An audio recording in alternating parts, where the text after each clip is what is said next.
Hey guys, I hope you're doing well. This is Steph with another OCD tip.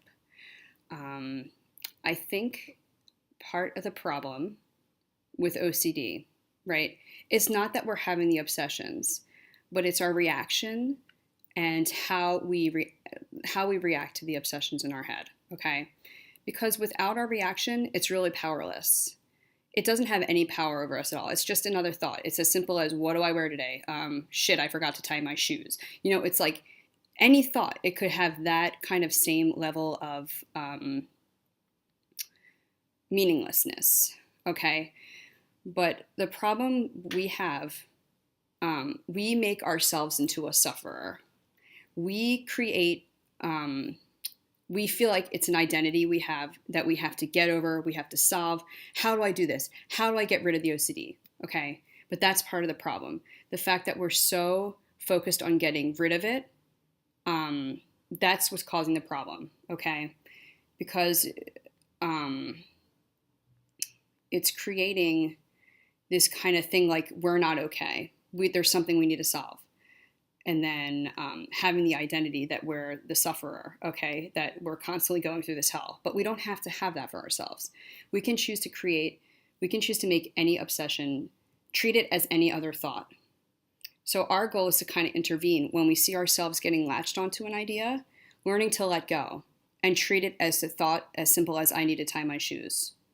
We need to stop it at that level, because the more we try and fix it or try and do the compulsion, try to solve the question that it's asking, the more entrenched, the more ingrained we get into these thoughts that literally can have no meaning if we just looked at it from an observer point and just stopped it where it was at.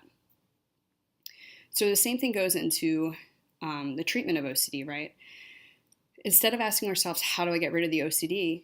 The question could be, what do I choose to focus on?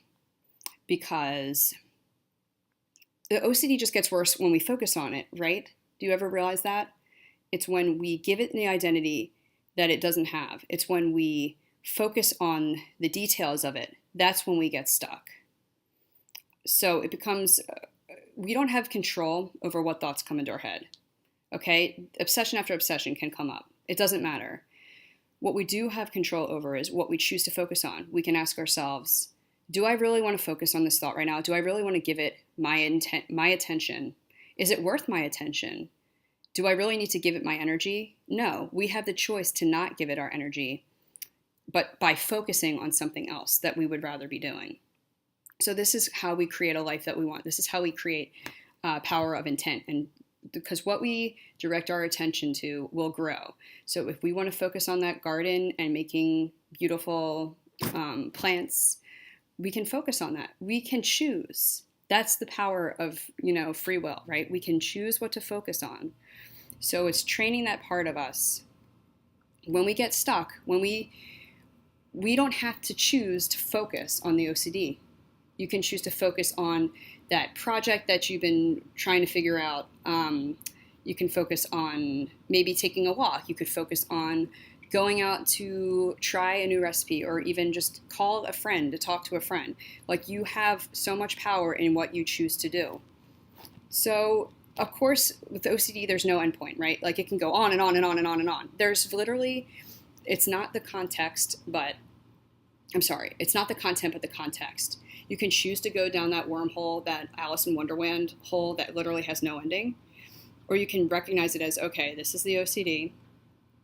I don't need to actually focus on any of this. It's all garbage. It's not meaningful. It's not real. And you can choose to focus on something tangible in your environment, how that sound of the song feels when you listen to it, going for a stretch, like anything you want. Okay? So it's just choice. What do I choose to focus on? So what do you choose to focus on?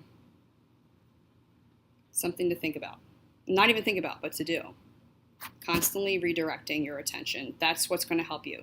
Not trying to figure out how to get rid of your OCD. Stop making it into an identity, okay? Because that's what the OCD wants you to do. It wants you to figure out how to solve it. But that's just more OCD, right? So when you're having an obsession, say, okay, this thought's coming into my head. I don't have control over it. but I can choose not to give it my focus. I can choose to focus on something else. And you'll find what you focus on will grow, okay? Because when you're entrenched in that book, or you're involved in that engaging conversation, or you're involved in that really how good that coffee tastes, you're not thinking about the other crap, right? It's like saying to yourself, don't think of a pink elephant. You're going to think of a pink elephant. So do or don't, it doesn't matter in the world of thought, okay? So trying to get rid of a thought is not going to help you. It's just going to create more of the same thoughts. So just keep asking yourself, what do I choose to do? What do I want to focus on? And just keep directing it. I hope this was helpful. And feel free to leave a comment and get in contact with me. All right? I hope you're all well, and I'll talk to you soon. Peace.